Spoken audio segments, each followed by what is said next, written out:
Hey everybody, this is Mrs. Levin again, and I am here to teach you Chapter 11, Thermochemistry, and you'll find that in this playlist we have everything that you need to learn all about heat and energy when it comes to chemistry.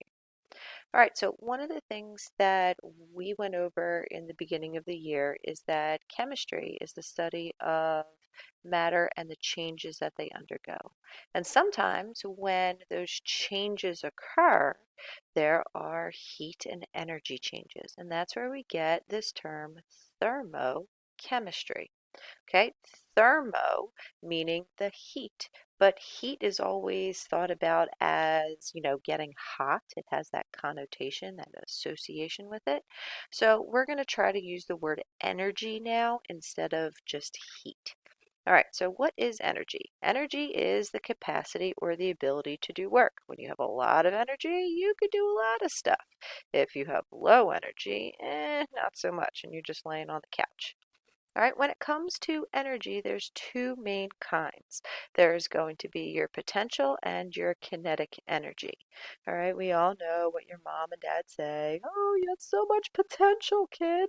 That's the stuff that's stored inside. In a chemical potential energy scenario, it's stored within the bonds of the hydrogen and the oxygen, et cetera, et cetera. So it's that energy that's keeping the electrons and the protons from attracting to one another. The kinetic energy would be released by the bonds. So I like to show this little example here. You have all this energy coming in. Kinetic energy is going to be the movement that we end up seeing. Okay, whereas the potential energy, you're not really going to do much. You slow down up at the top of the hill, and then you can end up seeing that there's this ton of energy that flows back out. All right, so the stored stuff is inside the bonds. All right, so now let's talk about this term heat.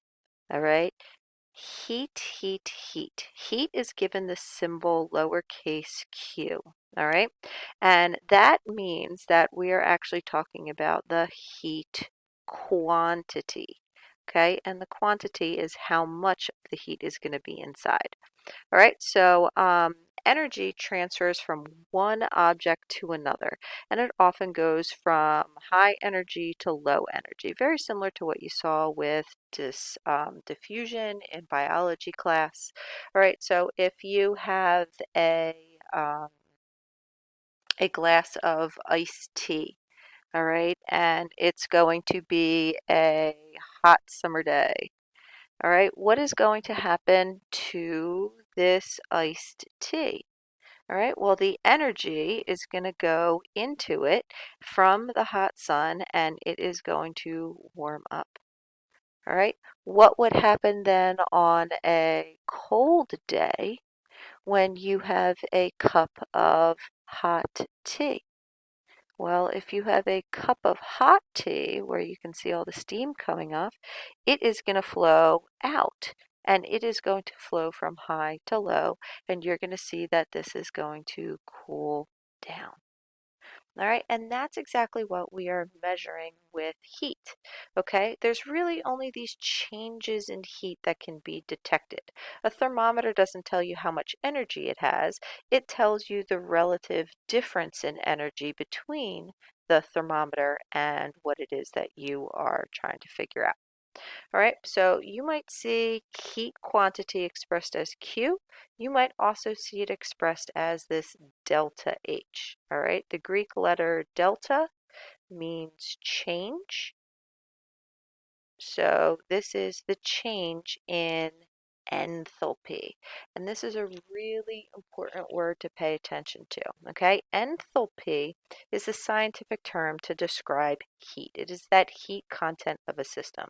Because we see the word heat and we immediately associate it with hot or warming up, they're kind of try to take away that concept of having heat in your mind. So they use the H, it's a scientific term, for the delta H. So you might see it referred to as the Q or the delta H. They mean the same thing.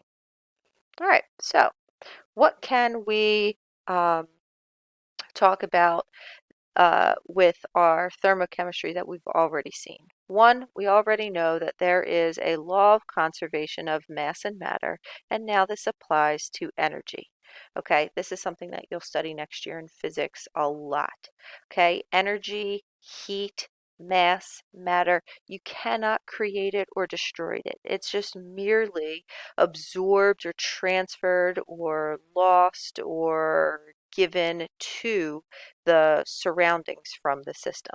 And there are two major types of reactions. Okay, there are exothermic and there are endothermic reactions. Exo means that it's going to exit the system that you are studying and flow into the surroundings. And endo means it is going to enter. See, we have endo and exo, just kind of similar to the prefixes endo and exo that you see in skeleton. Okay, exoskeleton for your crustaceans and your insects, endoskeleton having one on the inside. So enter the system from surroundings. Whoops, from surroundings. Okay, so we're going to look really closely at our endo and exothermic reactions. All right, so exothermic reactions are going to release energy in the form of heat into the surroundings. So you're going to see these graphs a lot. All right, and these graphs are going to point out to you an energy versus the reaction pathway, which basically is a fancy word for time. And it is going to show that right here, the reactants, which are the left side of the reaction, are going to have more energy than the products, which are the right-hand side. Okay, so let's just give this an arbitrary number. Let's say this is 75 kilojoules and this down here is 10 kilojoules. Okay, so what happened when the reaction occurred as time went on? You saw that heat is released. The delta H drops, okay? You're going from a number of 75 down to 10. So your delta H is always figured out by taking your final minus your initial for anything. And the final is going to be 10 minus your 75 kilojoules, giving you a value of negative 65 kilojoules. That negative sign right there tells you that it is going to be exothermic. That means 65 kilojoules of heat is released to the environment. So you see that you have a negative delta H. You see it drop. So what's going to happen in an endothermic reaction? Well, you guessed it, the exact opposite. In an endothermic reaction, you see energy is absorbed in the form of heat. So here's your energy on your y-axis. Here are your reactants. Here's your reaction pathway of your time. And you see that it is going to increase in energy.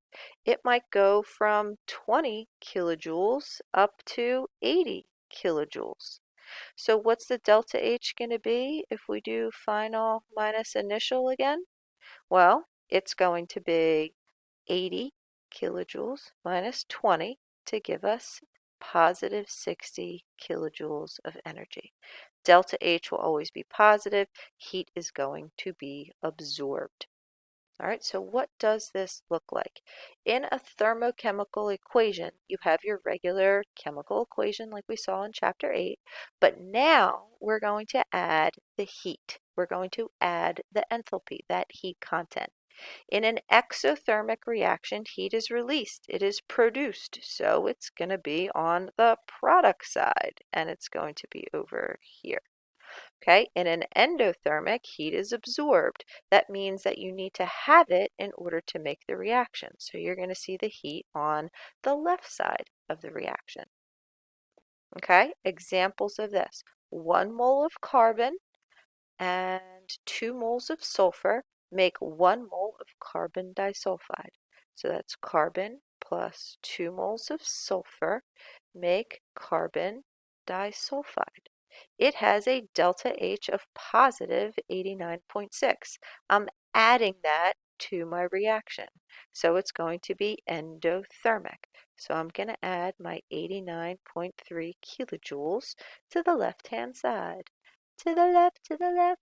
I'm gonna add my heat to the left. And it doesn't matter if you write it here, if you write it over here, but that's going to be your endothermic reaction. So what's the exothermic one going to look like? It's going to look like this. If you have 2 moles of hydrogen and 1 mole of oxygen to make 2 moles of water, and it has a delta H of negative 483.6 kilojoules. That's H2 plus O2 makes 2H2O. If this is exothermic, this is going to exit the system.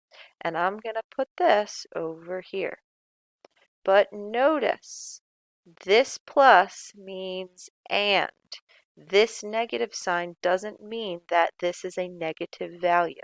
The negative sign just means it is exothermic and where it belongs. Okay, so that is a very important distinction. Okay, notice the value of the heat is not negative. The negative sign only tells you what side of the equation to place the value. Okay, so notice this is never negative. Okay, because these plus signs here in a chemical reaction mean the word and. It doesn't necessarily mean positive. It means 2 H2s and 1 O2 yield 2 H2Os and 483.6 kilojoules of heat. Very important distinction. Okay, so where have we seen these kinds of reactions, these endo and exothermic? Yeah, instant cold packs. They have ammonium nitrate inside. Ammonium nitrate, NH4, NO3. It absorbs energy, which is why it feels cold. Okay, you have to crack that little vial inside in order to get it to work, and that is going to start your chemical reaction. When it dissolves, it's going to absorb the heat and put all of your swelling down, make all your swelling go down. Okay, exothermic reactions are going to be the exact opposite. You're going to see that back in the day when I was a kid, they had these calcium chloride and magnesium sulfate packs that kind of did the same thing with these warm packs, but too many people were getting hurt because it made so much heat so quickly that they stopped making them at like a Walgreens or a CVS. Now they're only used in hospitals. A couple of years ago, when my dad fell and broke his hip, they put some warm packs like this on, but they had to make sure that they insulated it with a towel so that he wouldn't get hurt. But you'll see that they are going to produce your energy. So what about these guys, these instant hot packs? Well, they're not instant. They're going to only work when you tear it open and do what? Expose it to oxygen. So you have iron and oxygen basically making rust. It takes a lot longer, but in class I open one up that's been already opened, and you can see that what you literally make is hard iron oxide from the iron and the oxygen combining.